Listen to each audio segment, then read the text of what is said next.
قرآن زمین پر اللہ کی طرف سے آخری کتاب ہدایت۔ رب کائنات نے کہا کہ الرحمن علم القرآن، وہ رحمان ہے کہ جس نے تمہیں قرآن کا علم دیا۔ علمہ البیان، تمہیں بولنا سکھایا، بیان کرنا سکھایا۔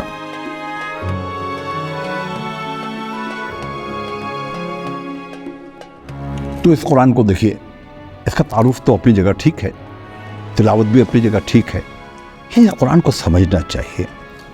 ہم اس قرآن کو کیسے سمجھیں گے؟ روایتی طریقوں سے نہیں، اور قرآن سے بات کریں گے۔ قرآن زمین کو کیسے بیان کرتا ہے، قرآن انسان کے بارے میں کیا کہتا ہے، اور انشاءاللہ بہت جلد آپ کے درمیان آئیں گے۔ قرآن کے ان موضوعات پر گفتگو بیان القرآن کے عنوان سے مختلف پائیں گے آپ اس کو، اور انشاءاللہ نافع پائیں گے آپ اپنی زندگیوں کے لیے۔